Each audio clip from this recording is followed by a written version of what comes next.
Então hoje nós vamos começar a falar sobre campos vetoriais. A gente tem inúmeras situações em física em que vetores podem ser variáveis com alguma quantidade. Você pode ter vetores variáveis com o tempo, isso acaba que é o mais comum até o presente da formação de vocês, né? Mas é muito comum você ter também vetores que são dependentes das coordenadas espaciais. E é isso que faz com que a gente tenha um campo propriamente dito. O campo, basicamente, vai vir a ser uma função física que representa algum parâmetro físico que é dependente de coordenadas espaciais. Usualmente, na Física 1, por exemplo, ou em outras disciplinas da primeira metade do curso de Física, né? Em geral, você costuma trabalhar com vetores que são dependentes do tempo.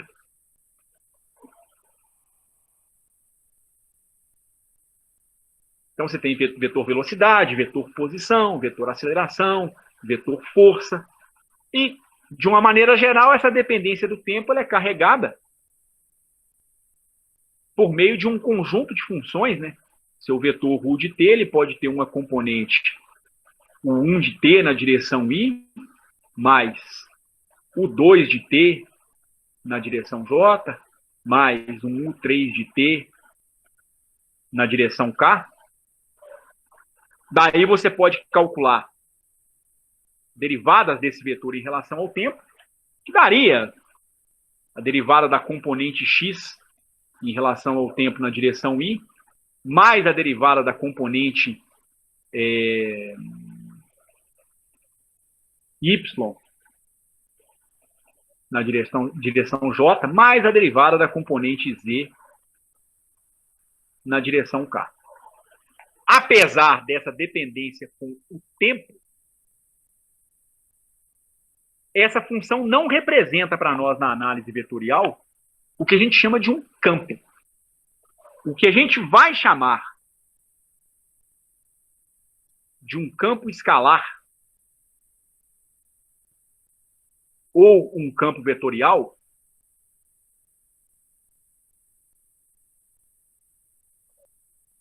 basicamente são funções físicas dependentes de coordenadas de localização, coordenadas espaciais.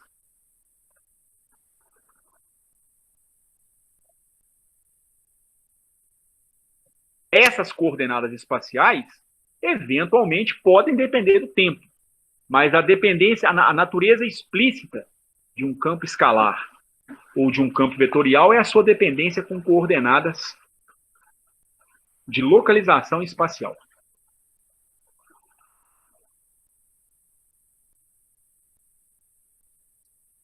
Então você pode ter, por exemplo,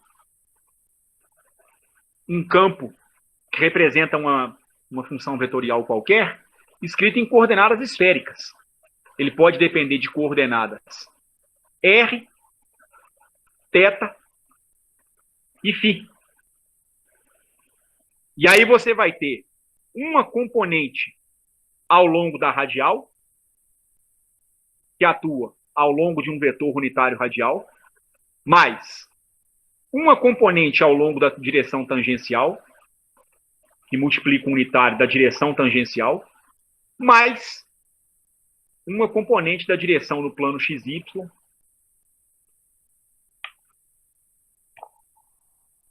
que acompanha o vetor unitário φ-chapéu.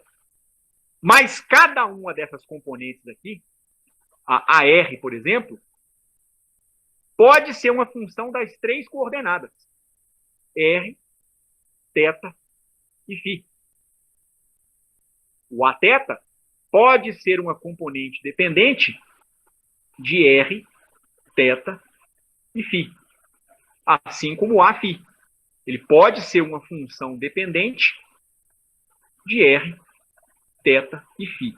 O índice que ele ganha, r, θ ou φ, não quer dizer a variável da qual ele depende. Quer dizer a direção espacial em que ele atua. Basicamente isso. Ok? Então, digamos que eu tenha o seguinte. Digamos que eu tenha um campo magnético dado pela seguinte relação: 2x vezes y menos z na direção y, mais exponencial de menos x vezes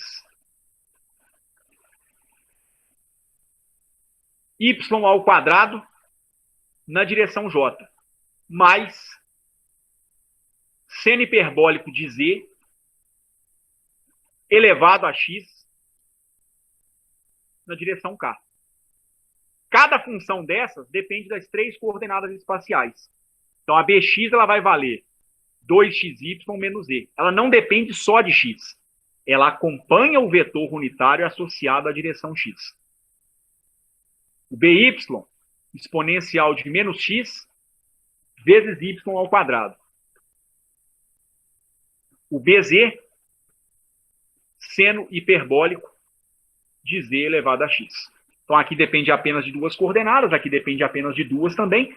Não é necessário que dependa das três coordenadas. Pode depender de uma, de duas, de três, enfim, tá certo? Vai depender muito do problema que a gente tem em mãos. De uma maneira geral, os campos podem depender do tempo, mas para ele ser um campo vetorial ou um campo escalar, fatalmente ele vai ter que depender também de coordenadas espaciais, tá certo? Vamos começar, então, a falar a respeito de campos escalares.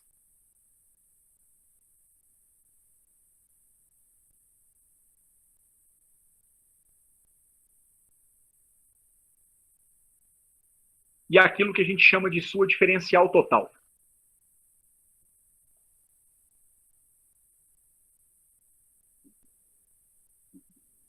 Como o próprio nome diz, um campo que caracteriza um campo escalar, obviamente, ele vai caracterizar uma grandeza física escalar. Então, campos escalares caracterizam grandezas físicas escalares. Claro, então, que eles não são como vetores. E assim, eles não precisam de direção e sentido para que eles fiquem bem determinados. Não há nenhuma necessidade de direção e sentido para que eles fiquem bem determinados. Tá certo? Então, eles só possuem, ou só são representados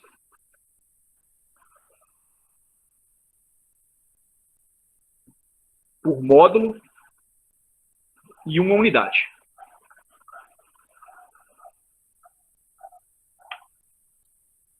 Então,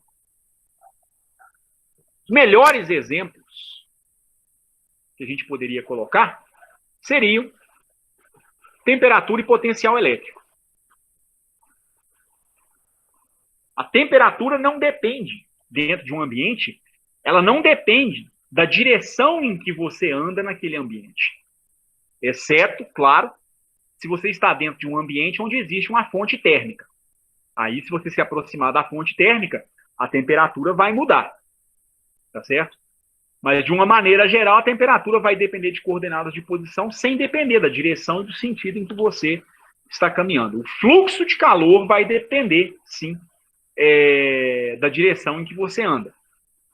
Mas, em geral, você vai ter a temperatura descrita sem componentes vetoriais em função de coordenadas espaciais x, y, z, r, θ e φ, r, θ e z, se forem coordenadas cilíndricas, enfim. Da mesma maneira, para o potencial elétrico. Potencial também é uma grandeza escalar. Também é dependente apenas de componentes espaciais. E também não possui sentido, também não possui direção associada à sua definição. E aí a gente pode se perguntar o seguinte: como será que um campo escalar varia no espaço? Em outras palavras,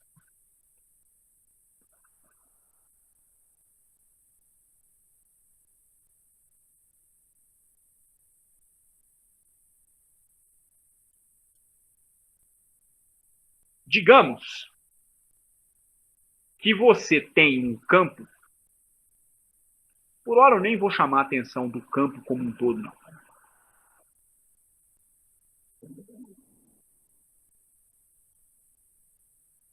Digamos que você tem uma função que é dependente de 3 coordenadas. Uma função φ que depende de 3 coordenadas. X, Y e Z. Então, nesse ponto aqui, eu teria uma coordenada x1, uma coordenada y1 e uma coordenada z1. Digamos que você quer medir a temperatura nesse ponto aqui. A temperatura vai ser representada por esse potencial φ, por essa função φ. Ora, isso vai ser uma função das coordenadas x1, y1 e z1. Se você vem para esse outro ponto aqui, você mudou a localização espacial e, exceto se esse seu campo for uniforme, é de se esperar que o valor aqui seja diferente. Aí aqui você vai depender de um outro conjunto de coordenadas. Você vai ter uma coordenada x2, uma coordenada y2, e pode ser que você tenha uma coordenada de altura z2. Aí aqui você vai ter um outro valor para esse seu campo, temperatura, por exemplo, que vai depender das posições x2, y2 e z2. Quer dizer o seguinte, pelo menos em tese, o campo vai variar quando você sair dessa posição e vier para essa. Digamos que você tem uma vela ou um forno aqui na sua origem. Se você está mais afastado dessa sua fonte térmica, é de se esperar que você sinta uma quantidade de calor menor chegando onde você está. Então, o fluxo de calor e daí a temperatura vão provavelmente variar com a posição de alguma maneira. Em outras palavras, variou a posição, varia o valor do campo, exceto se ele for um campo uniforme, como é o caso do campo gravitacional. Mas o campo gravitacional, a gente tem que tomar um cuidado, porque ele não é escalar. A aceleração da gravidade ela é vetorial, então ela não se encaixa nesse caso. Vamos imaginar que os dois pontos onde eu quero entender a variação desse seu campo são muito próximos um do outro. Vamos imaginar, então, que esses nossos pontos são muito, mas muito próximos mesmo.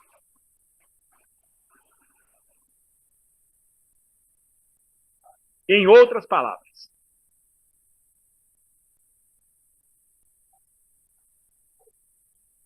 você tem um ponto localizado no espaço R3,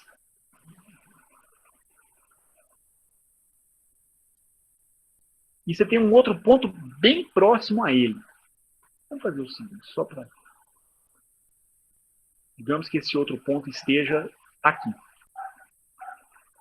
Eles podem, inclusive, ficar bem mais próximos. Isso aí é inegável. Então, digamos que esse ponto seja marcado por uma posição, um vetor posição R, e esse outro ponto ele vai ser marcado por um outro vetor posição que eu vou chamar de R'. O R, ele tem coordenadas x na direção y, mais y na direção j, mais z na direção k.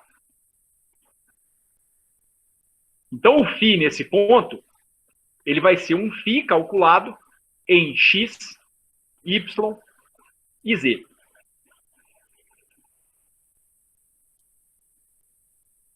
Mas no ponto R', as coordenadas não são iguais mais. Mas como os pontos são muito próximos uns dos outros, vamos imaginar que a diferença entre cada coordenada também é muito pequena. Então, o x no primeiro ponto salta para um x mais um dx no segundo ponto.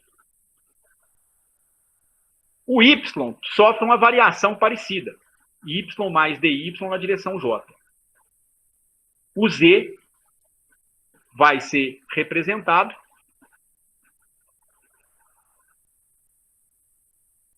em z mais dz na direção k. Qual será o novo potencial? Não sei, um novo campo. Mas ele será calculado nesse novo conjunto de coordenadas. X mais dx, y mais dy e z mais dz. Eu estou esperando que esses campos não são iguais nos dois pontos. Que haja uma pequena variação nesse campo φ. Então, eu vou definir uma quantidade que é a variação total em φ. Vou chamar essa variação de dφ. E vou lançar a seguinte pergunta. Como é que nós calculamos dφ? Como é que você vai calcular essa variação no campo φ? Se você mudou de x para x mais dx, de y para y mais dy, e de z para z mais dz, qual é a resposta que o campo φ te dá? Ele vai saltar para quanto? Vai depender do valor do dφ. Você vai ter dφ mais φ. Só que nós ainda não sabemos como calcular esse dφ. Talvez você saiba, então isso seria apenas uma revisão. A gente vai apresentar o conceito, que é um conceito que vocês já podem ter visto em algumas outras disciplinas, que é o conceito de diferencial total ou variação total de uma função de várias variáveis.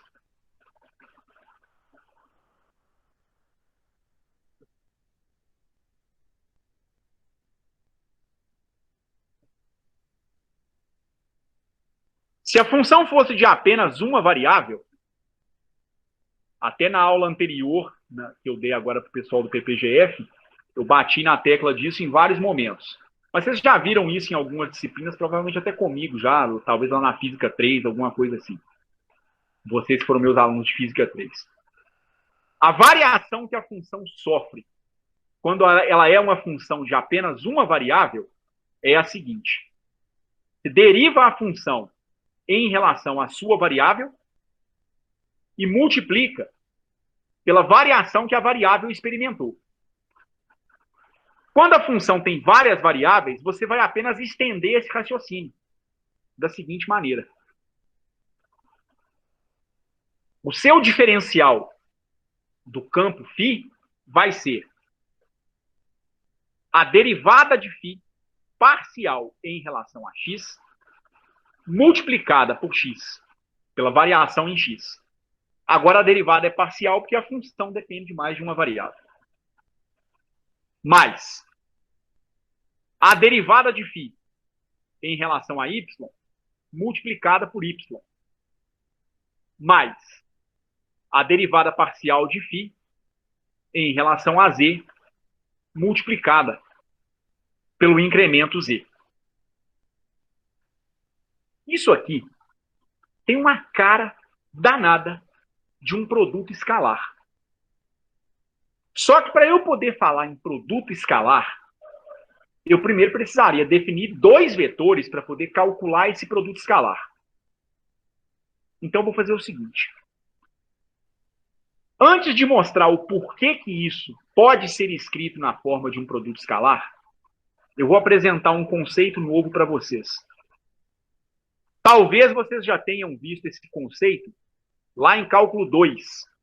O cálculo 3, aí eu não vou saber exatamente quando é que vocês viram mais essa parte vetorial. Vamos retomar o conceito de derivada direcional de uma função. No nosso caso aqui, nós estamos chamando essa função de campo escalar.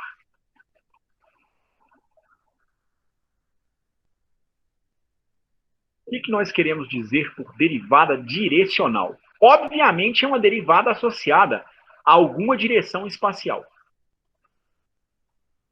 Vamos colocar um problema na sequência como motivação. Vamos imaginar que vocês têm uma espécie de uma chapa que está sendo aquecida. E você quer saber como é que é a variação da temperatura nessa chapa quando você caminha em uma determinada direção. Imagina que a gente tem isso aqui, então. Vamos imaginar que a temperatura numa chapa é dada por essa equação aqui.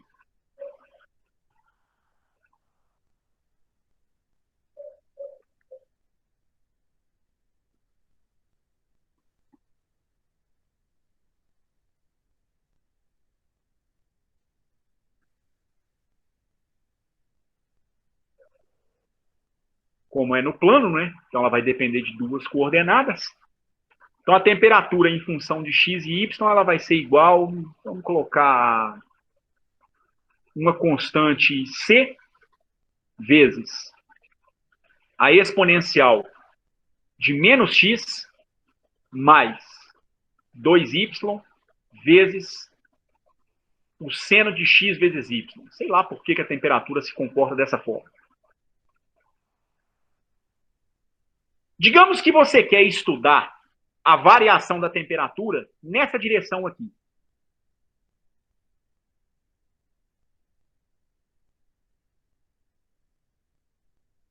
Qual será a derivada da temperatura não em relação a x, não em relação a y? É um outro tipo de derivada que a gente vai definir.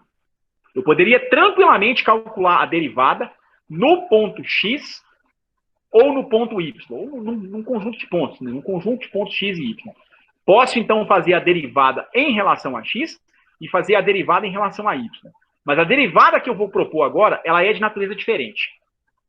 Digamos que eu queira estudar a variação da temperatura nessa direção aqui.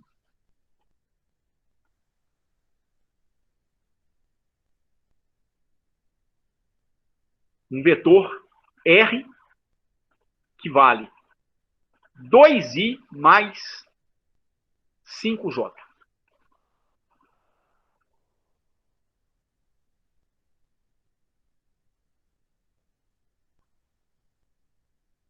Então é um vetor que aponta mais ou menos nessa direção aqui. 2 unidades ao longo do eixo x. Digamos que 5 unidades dê mais ou menos aqui.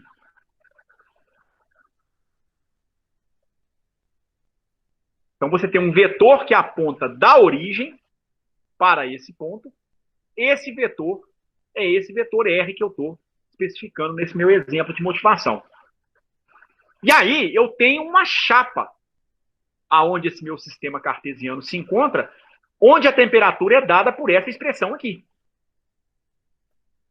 E aí vem a pergunta: será que a variação da temperatura que você experimenta quando você caminha nessa direção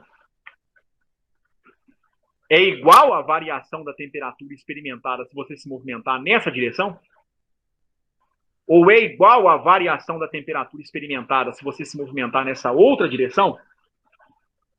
Provavelmente não será. Então a gente precisa tornar esse problema um pouco mais formal, vamos dizer assim, para a gente verificar como uma derivada direcional seria calculada ao longo de qualquer direção. Tá certo? Antes que eu prossiga, alguma pergunta até esse ponto?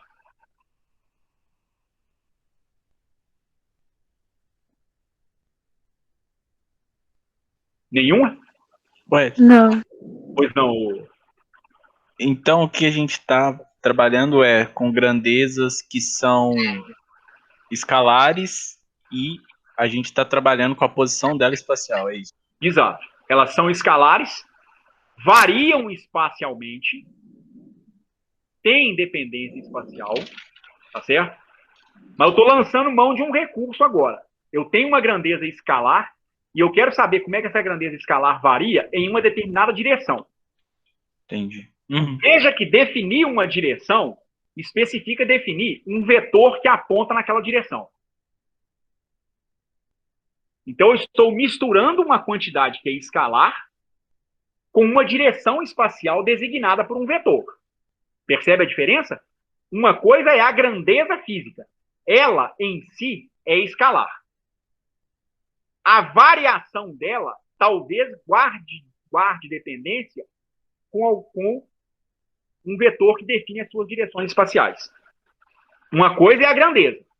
Outra coisa é a variação dela em determinada direção. Tudo bem? Entendi. Uhum. Agora sim. Então vamos colocar esse problema de uma maneira mais geral. Digamos que eu tenha a temperatura ou qualquer função escalar que a gente imagine, dependendo de 3 coordenadas espaciais, x, y e z. A minha motivação foi colocada em 2 dimensões, por simplicidade mesmo. Então isso aqui vai representar para mim uma função qualquer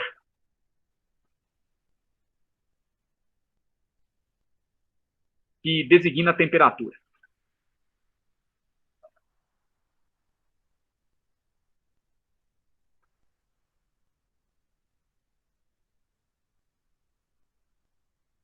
E aí, digamos o seguinte: digamos que você tem um monte de curvas, como essas aqui,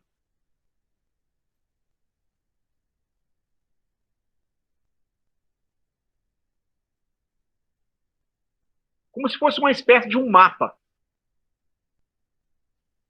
E o que cada curva dessas aqui possui? Cada curva dessas possui uma temperatura específica. Então, digamos que aqui internamente eu tenho uma temperatura T4. Digamos que aqui eu tenho uma temperatura T3. Digamos que aqui eu tenho uma temperatura T1. Digamos que aqui eu tenho uma temperatura T0 e assim por diante. Então, suponha que haja uma fonte térmica aqui no meio e ela vai irradiando calor por todas as partes. Você vai definindo curvas no espaço. Você pode até imaginar essa curva em 3 dimensões. Cada linha dessas que eu tracei pode representar ou uma linha no plano ou uma superfície no espaço onde a temperatura é mantida constante. Tá certo?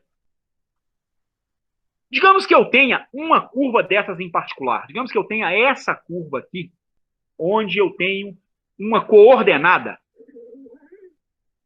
que vale x0, y0 e z0. Então, isso é um ponto no espaço onde a coordenada x vale x0, a coordenada y vale y0 e a coordenada z vale z0. Digamos que eu queira saber qual será a variação de temperatura nesse outro ponto ao passar desse ponto para esse ponto, se eu andar ao longo dessa direção aqui.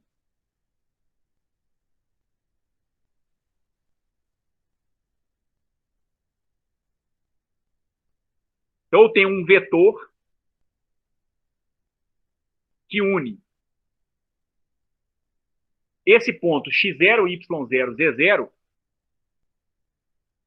a esse outro ponto de coordenadas x, y e z. E o que eu desejo? Eu quero calcular a variação de temperatura se eu andar ao longo dessa direção. Então, qual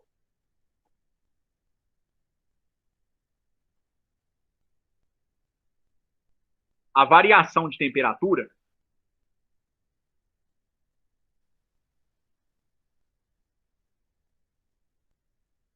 se nos movemos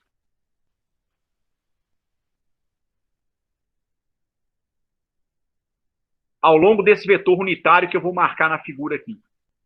Um vetor unitário Uzinho, que é esse vetor unitário marcado aqui em cima do vetorzão que vem do primeiro para o segundo ponto. Então, tem um vetorzinho unitário U, que vem do ponto x0, y0, z0, para o ponto xy, z. Tá certo? Vejam só.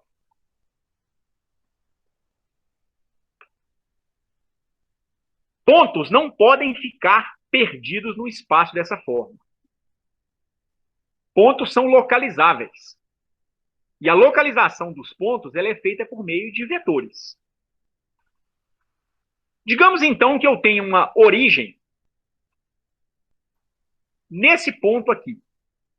Então, eu tenho um sistema de coordenadas de origem O, com coordenadas x, y e z. A origem está nesse ponto aqui.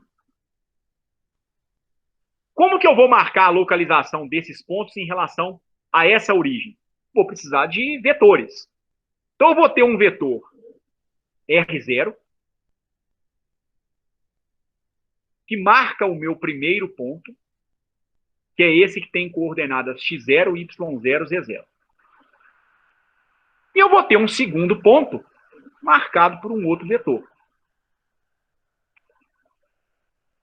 Então, aqui eu tenho um vetor R. Aqui eu tenho um vetor que marca a localização do R0, do primeiro ponto, que eu estou chamando de R0. E há um vetor que une o primeiro ao segundo ponto. Olha que operação nós temos aqui no final das contas. Está aqui, então, o nosso primeiro vetor. Está aqui nosso segundo vetor. A origem, onde eu coloquei o meu sistema de eixos. Z, Y e X. Está aqui o R0, o R. E o vetor que une o ponto de onde você vai partir ao ponto onde você vai chegar. Esse vetor ele aponta ao longo de um vetor unitário, que eu estou chamando de Szinho. E dá para perceber o seguinte, a geometria do problema me mostra que se eu somar o R0 com o S, eu obtenho o vetor R. Então, R mais... Aliás, aqui tem até uma coisa... A anotação aqui está um pouquinho errada. Aqui eu tenho um vetor unitário U.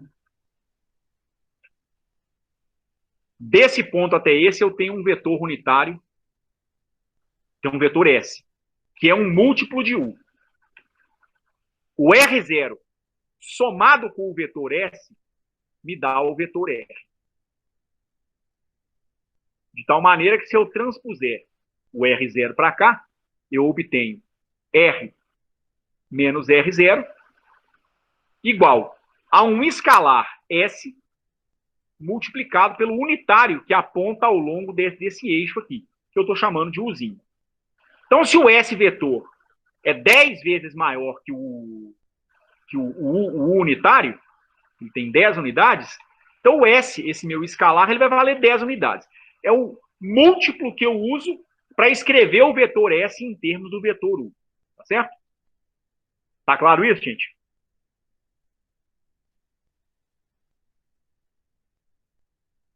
Samuel, Daisy, vocês estão aí? Oi, Edson. Sim, sim. Tá claro? Peraí.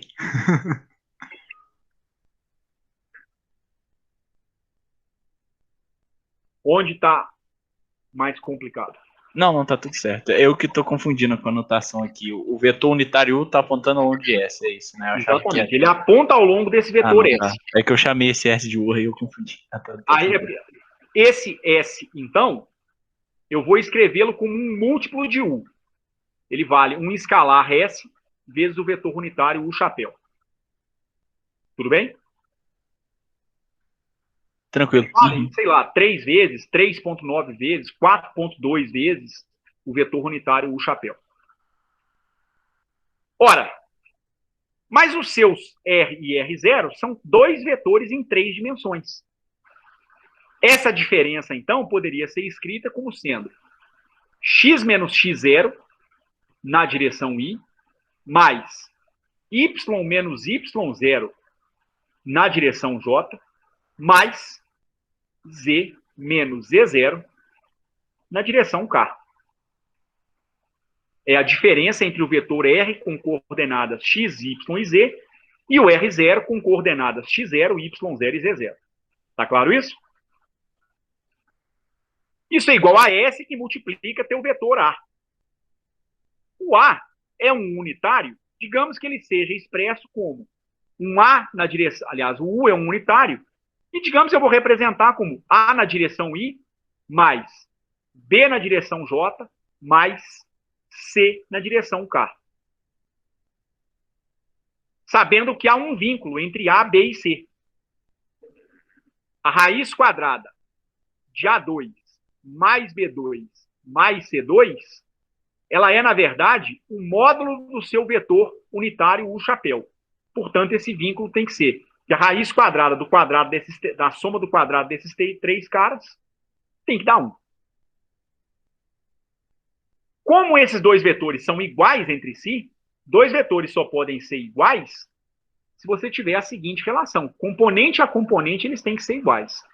Então, x menos x0, componente x à esquerda, tem que ser igual a SA. Y menos y0 tem que ser igual a S vezes B. E Z menos E0 tem que ser igual a S vezes C.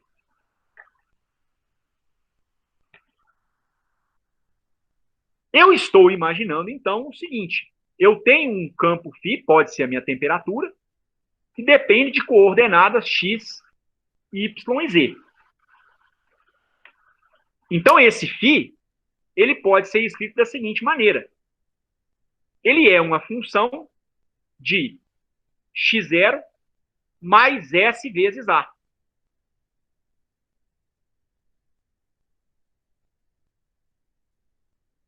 De y0 mais S vezes B.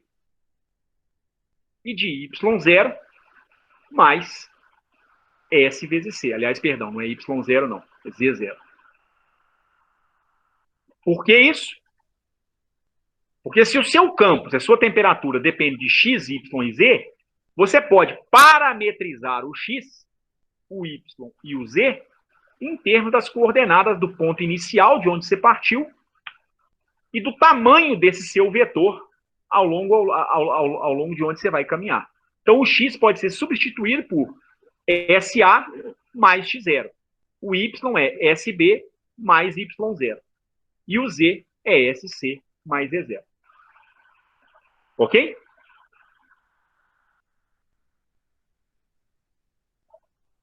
Samuel? Ok. Ok. Então, vamos fazer o seguinte. O que eu faço, então, para calcular uma derivada em uma determinada direção? Agora chegou o momento da gente entender. Digamos que eu queira calcular a derivada ao longo desse vetor aqui. Esse vetor ele tem um tamanho S.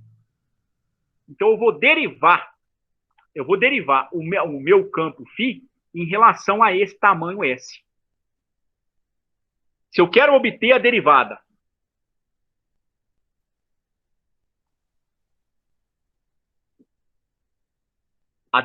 de φ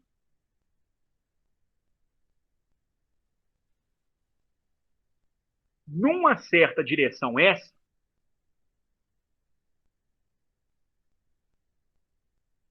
nós queremos calcular isso aqui.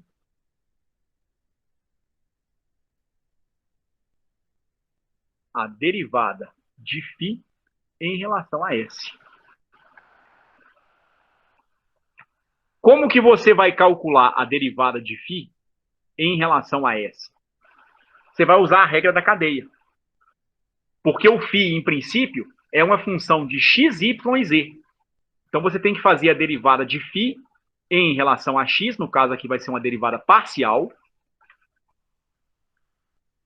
de φ em relação a x, certo? Vezes a derivada de x em relação a S. mais a derivada de φ em relação a y vezes a derivada de y em relação a s, mais a derivada de φ em relação a z vezes dz ds. Mas vejam que nós sabemos como calcular essas derivadas das coordenadas x, y e z em relação a s. Nós conhecemos esses caras, porque o x é a coordenada do ponto inicial mais a vezes s. Quando você fala, então, em calcular a derivada do x em relação a s, x0 não depende do s. A derivada de a vezes s em relação a s é simplesmente a. O y é y0 mais b vezes s. Então, dx, dy,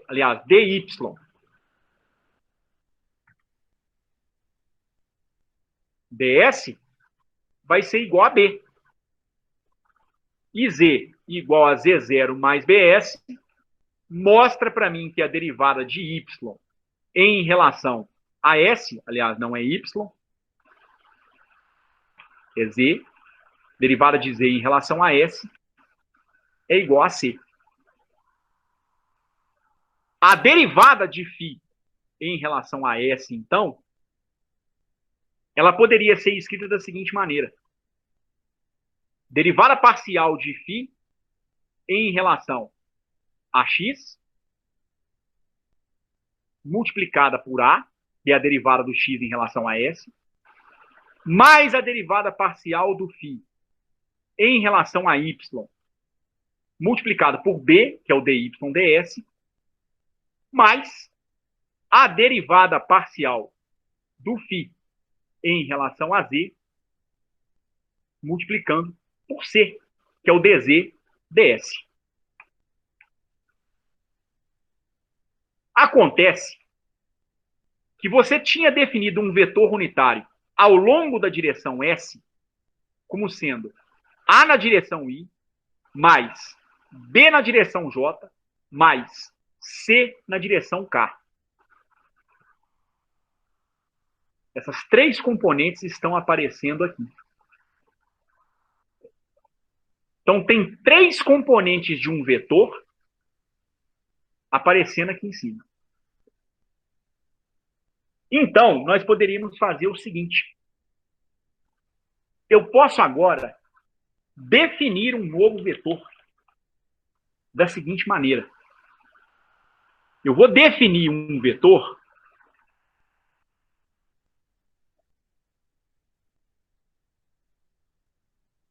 que eu vou dar ao nome de gradiente.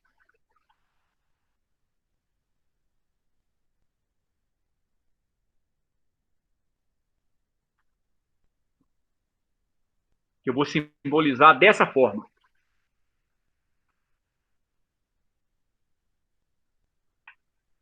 Da seguinte maneira.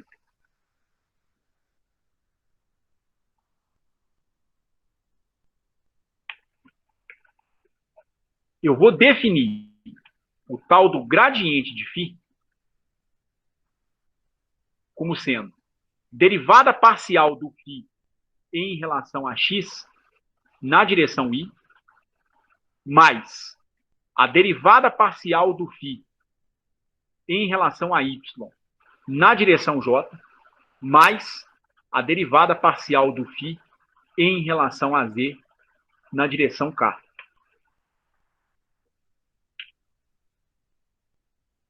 Ora, isso explica que eu estou arrumando uma forma diferente de escrever a minha derivada direcional. Aquela derivada direcional, que é a derivada do campo escalar φ naquela direção S, ela vai ser dada agora pela seguinte relação. Ou pode ser dada pela seguinte relação. Como o A, o B e o C são as componentes x, y e z do vetor unitário que aponta na direção em que você caminhou, eu defini um novo vetor cujas componentes vão acompanhando também I, J e K. Como esses vetores unitários não estão aparecendo aqui em cima, eu deduzo que houve alguma operação entre o vetor gradiente e o meu vetor unitário U, de maneira que os unitários I, J e K desaparecessem. Só pode ser um produto escalar. Então, a derivada numa certa direção S, ela é dada pela derivada parcial, aliás, pelo gradiente dessa função φ, fazendo produto escalar com o vetor unitário U, ao longo da direção em que você quer caminhar. É isso que é uma derivada direcional. Ela representa a variação que a sua função sofre em uma determinada direção espacial. E ela é calculada por intermédio desse objeto chamado gradiente. E vai depender do vetor unitário e especifica a direção em que você queria caminhar. Agora eu posso voltar no meu exemplo de motivação.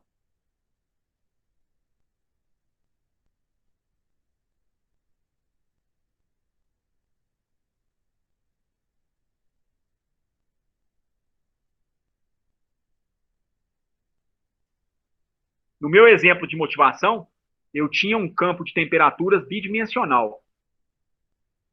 Ele era dado por exponencial de menos x, eu acho que era exponencial de menos x mais 2y. Era isso mesmo? Menos x mais 2y. Vezes o seno de x vezes y. Eu especifiquei um vetor ao longo da qual eu queria a variação de temperatura. Então, eu defini um vetor R, que era dado por 2i mais 5j. Então, qual será a expressão da variação de temperatura com a posição se você caminhar ao longo dessa direção? É a derivada direcional. Então, eu vou calcular a derivada de φ ao longo desse unitário, ao longo dessa direção representada por esse vetor R. Vou calcular dφ dr. Isso é o gradiente de φ fazendo produto escalar com o vetor unitário que aponta ao longo da direção R. Eu vou chamar de U de R. Eu não tenho esse vetor unitário. Eu tenho o vetor que especifica a direção em que eu quero caminhar. Para eu poder calcular um unitário nessa direção, eu tenho que pegar o próprio vetor e dividi-lo pelo seu módulo. Isso vai me dar um vetor unitário ao longo daquela direção R. Então, isso aqui vai ser igual a quanto? O unitário ao longo daquela direção R vai ser igual a 2i mais 5j, fazendo a divisão com o módulo de R, que é a raiz de 2 ao quadrado mais 5 ao quadrado. Ok? Que é a raiz de 29. Então, seu vetor unitário na direção R vai ser igual a 2 sobre raiz de 29 na direção I, mais 5 sobre raiz de 29 na direção J. E aí agora eu precisaria calcular essa coisa que eu chamo de gradiente. Vocês reparem que, por enquanto, eu apenas dei um nome para esse camarada. Aquele conjunto de derivadas parciais, cada uma acompanhando um determinado vetor unitário, del φ, del x na direção I, mais del φ, del y na direção J, mais del φ, del z na direção K, aquilo ali é simplesmente um vetor que eu dei um nome para ele. Estou chamando de gradiente. Eu ainda não dei o significado físico do gradiente. Esse vai ser o nosso próximo passo. Mas precisamos calcular o gradiente, então, né? Isso vai ser gradiente de φ fazendo produto escalar com o unitário na direção R. Isso aqui vai ser igual derivada de φ na direção x, em relação a x na direção y, mais a derivada de φ em relação a y na direção j, fazendo produto escalar com 2 sobre raiz de 29i mais 5 sobre raiz de 29j.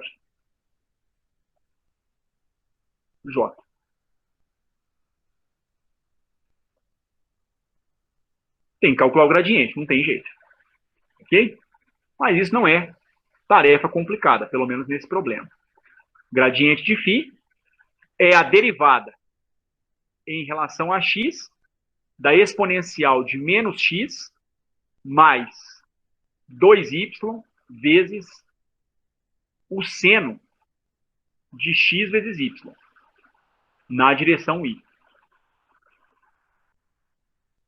Mais a derivada em relação a y da exponencial de menos x mais 2y vezes o seno de x vezes y na direção j. São derivadas tranquilas, mas a gente vai ter que aplicar a regra do produto, né? Porque tanto em x quanto em y eu tenho duas funções que dependem tanto de x quanto de y. Aqui eu vou ter, então, derivada da exponencial de menos x dá menos a exponencial de menos x. Aí ficaria 2y, que é uma constante, vai ser apenas somada, uma constante multiplicativa. Derivei a primeira, repito a segunda. Seno de x vezes y. Mais, agora eu repito a primeira, exponencial de menos x mais 2y, e multiplico pela derivada da segunda, feita em relação a x. Você vai tratar o y como uma constante, isso vai dar y que multiplica cosseno de x vezes y. Isso em qual direção? Direção y. Agora você vai ter algo parecido com a derivada em relação a y. Aí você vai tratar a exponencial de menos x como uma constante. Aí vai sobrar a exponencial de 2y, que dá 2 vezes a exponencial de 2y. Então, dá 2 vezes a exponencial de menos x, que também é constante, mais 2y, vezes seno de x vezes y. Mas, preserve agora a primeira função, multiplique pela derivada da segunda. Derivada do seno de xy em relação a y. Agora é o x que é tratado como constante, x vezes o cosseno de xy na direção j. Esse aqui é meu gradiente de φ. E esse gradiente de φ, agora, para que eu obtenha a derivada direcional da minha função φ, que é uma temperatura, né? Na verdade, aqui o melhor é ser fiel ao símbolo. Aqui, na verdade, isso aqui é uma temperatura. A derivada da temperatura na direção daquele vetor R é o produto escalar do gradiente com o vetor unitário que nós definimos agora há pouco. Isso aqui vai dar o quê? O unitário, ele vale 2. Fazer o cálculo de uma vez. O unitário, ele vale 2 sobre raiz de 29i mais 5 raiz de 29j. Produto escalar, você vai multiplicar apenas as componentes que carreguem o mesmo vetor unitário. Então, a componente x do gradiente multiplica a componente x do meu vetor unitário. A componente y do meu gradiente multiplica a componente y do meu vetor unitário. Fico, então, com o seguinte. 2, que vem do meu vetor unitário, sobre raiz de 29, que multiplica menos a exponencial de menos x, mais 2y, seno de xy, mais exponencial de menos x, mais 2y, vezes y, cosseno de xy, mais o i escalar, i vai rachar fora, vai dar 1, né? E agora vem mais 5 sobre raiz de 29, que multiplica 2 vezes a exponencial de menos x mais 2y vezes o seno de xy mais a exponencial de menos x mais 2y vezes y cosseno de xy. Dá até para simplificar um pouquinho mais. Mas, a rigor, o problema terminou. Essa seria a expressão da derivada direcional ao longo daquele vetor. E aí, o que você vai precisar para poder calcular valores numéricos para a taxa de variação da temperatura naquela direção? Você precisa de pares de valores de x e y ao longo daquela reta. Não pode estar fora da reta, porque senão não estará na direção daquele vetor R0 apontando para o vetor R, tá certo? Eu precisaria de uma equação de reta para eu poder definir quais são os valores de x e y que eu poderia assumir. Simplificando isso aqui, então, nós vamos ficar com o seguinte, dá para dar uma simplificadinha boa. 5 vezes 2 dá 10. 2 vezes menos 1 dá menos 2. 10 menos 2, 8 sobre a raiz de 29. Exponencial de menos x mais 2y. Vezes o seno de x vezes y. Mais 5 com 2, 7. 7 sobre a raiz de 29, que multiplica a exponencial de menos x mais 2y, vezes o cosseno de x vezes y, vezes, na primeira parcela sobra um y, na segunda parcela que está errada, que sobra um x, viu, gente? Que ele veio de uma derivada em relação a y. A derivada era seno de xy em relação a y. Sai um x para fora que estava errado. Então vai somar um x dessa parcela com um y lá de cima.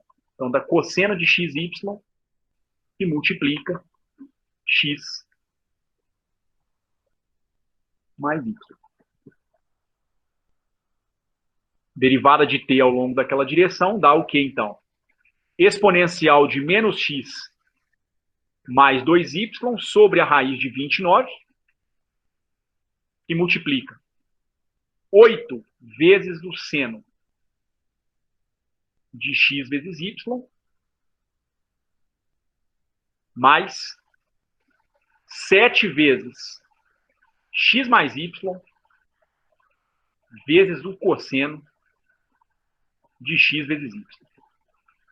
Está aí, então, a expressão da nossa derivada da temperatura ao longo daquela direção.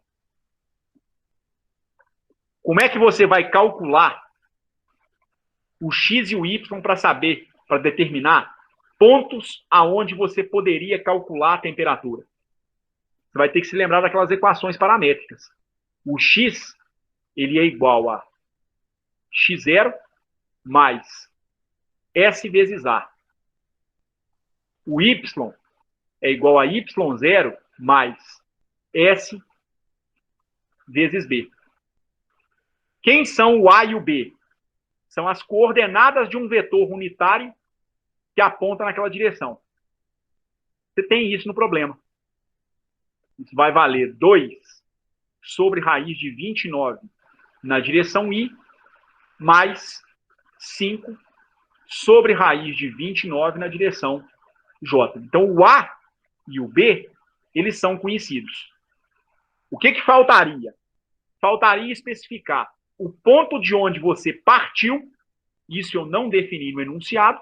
Eu teria que definir de onde nós partimos, qual a coordenada do ponto de partida e o tamanho do vetor que marca o local em que eu quero a temperatura. Tá certo? Que é o S. Feito isso, eu consigo calcular qualquer x e y naquela reta, para poder calcular a derivada da temperatura naquela posição para qualquer valor de x e y. Mas é ao longo daquela reta. Escapou dela, vai mudar o vetor unitário. Então o cálculo vai ficar diferente. Você vai ter uma outra derivada direcional. Tá claro o exemplo? Deu para acompanhar? Deu sim. Uhum. Ok? Passamos outro.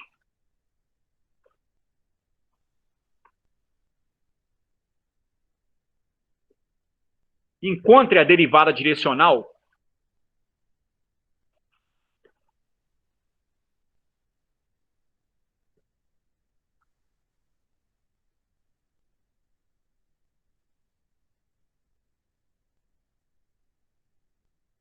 de φ igual a x ao quadrado vezes y mais x vezes z, agora nesse ponto aqui. No ponto de coordenadas 1, 2 e menos 1.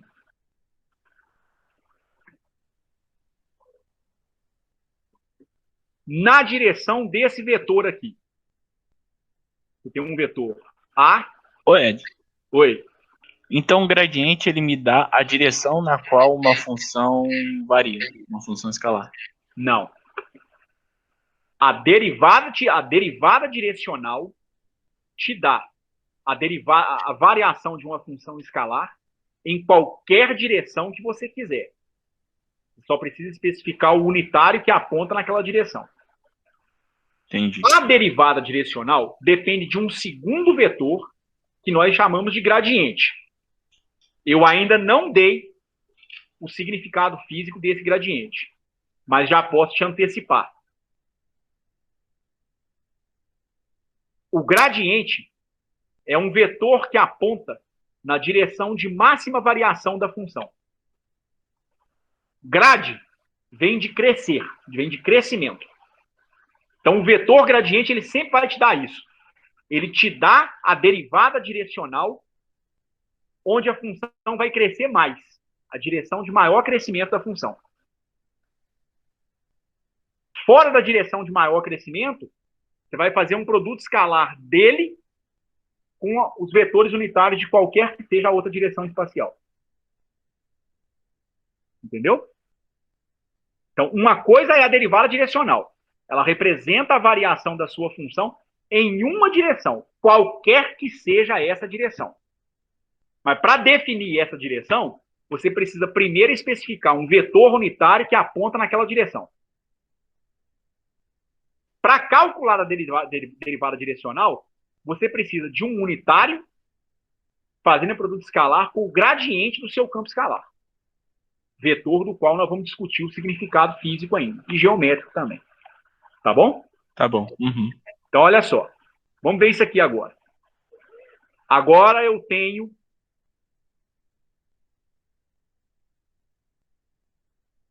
eu quero calcular a derivada direcional nesse ponto aqui, num ponto que tem coordenadas 1 para x, 2 para y,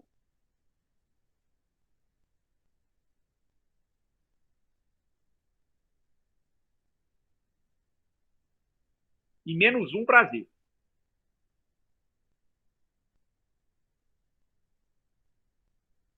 Então, digamos que aqui eu tenho a coordenada de valor menos 1. Eu quero calcular a derivada direcional nesse ponto aqui. Ok? Desse campo, ao longo da direção que aponta para esse vetor aqui. Então, você tem um vetor de coordenadas 2 para x, menos 2 para y e 1 para z. Então, você vai marcar duas coordenadas no eixo x, duas aqui no eixo z, digamos que no eixo y, perdão.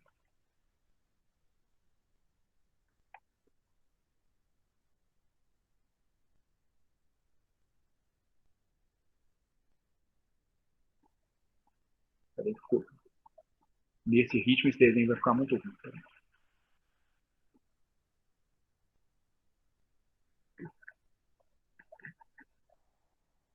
Então, o ponto tem coordenadas 2 para x, 2 unidades para x. Menos 2 para y, sentido negativo do eixo y. Tá aqui. Que bateu do lado de cá. Digamos que menos 2 esteja aqui. E uma unidade para o eixo z.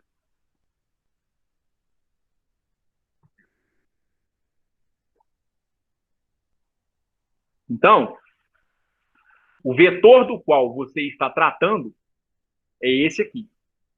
Ele aponta daqui para cá.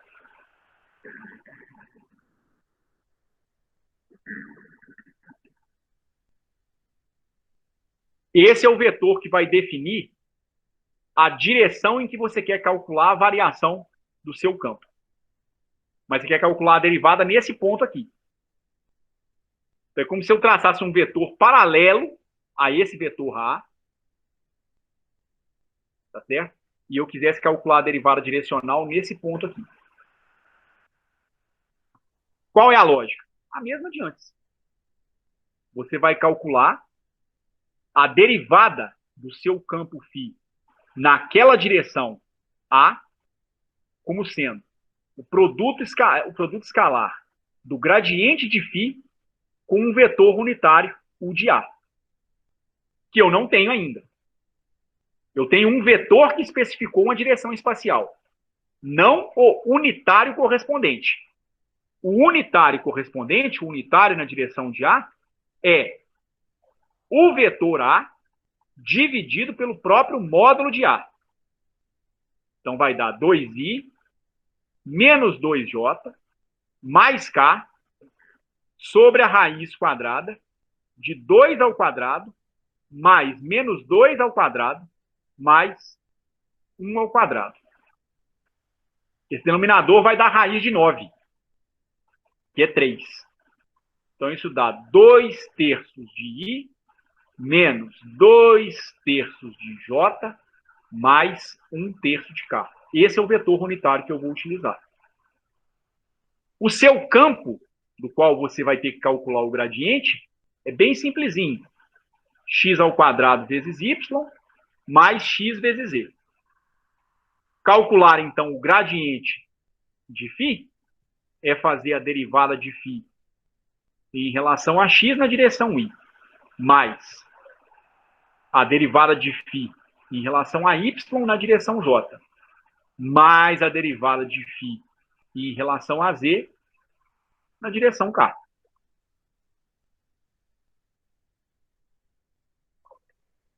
Derivada de φ em relação a x.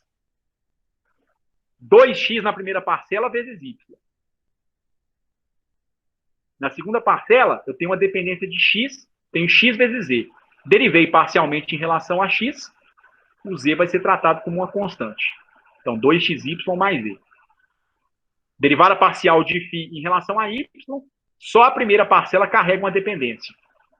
X ao quadrado vezes j.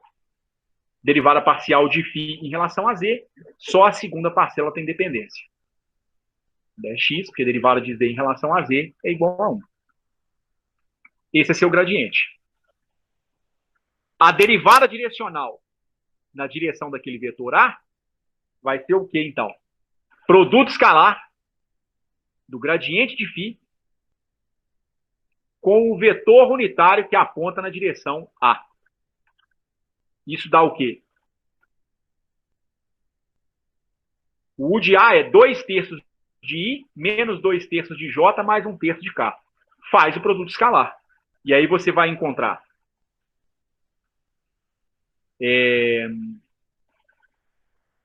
2x y mais e escalar i dá 1. Então, vezes 2. x2j menos 2 terços de j dá menos 2 x2 vezes j. Vezes j não, né? O unitário vai para o barro. E, por fim, x na direção K, fazendo escalar com 1/3 na direção K. Dá x na direção K, não. Simplesmente x. E, claro, não posso esquecer, né? Todos os fatores divididos por 2/3. Por 1/3, aliás. Fico, então, com a seguinte relação, né? 4xy menos 2x2 mais x. Então, 4y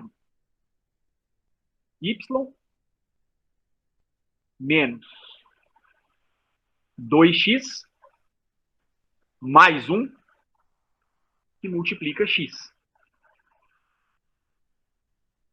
Mais... Tá certo, tá certo. 4x vezes y, 4yx, tá?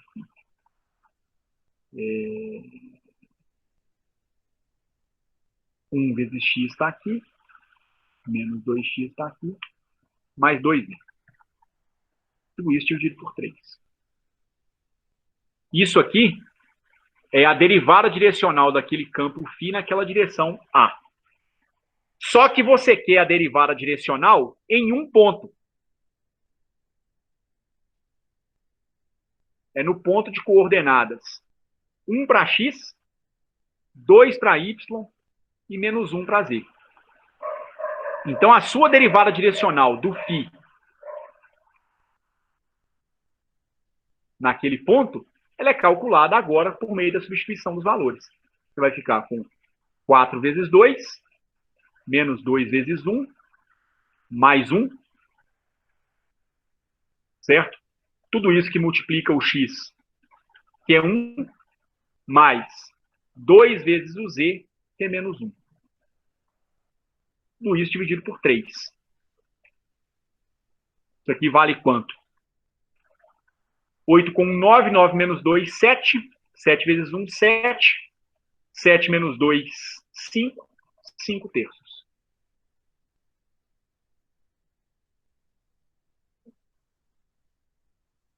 Naquele ponto, 1, 2, menos 1. Então, se o φ representar um potencial elétrico, e o S for uma distância, medida em metros, daria, por exemplo, 5 terços de volt por metro. Então, a cada metro andado naquela direção, seu potencial elétrico variaria em 5 terços de metro. Naquele ponto, especificamente, a variação de um vizinho de um ponto bem próximo para aquele ponto equivale a 5 terços de volt por metro. Ok?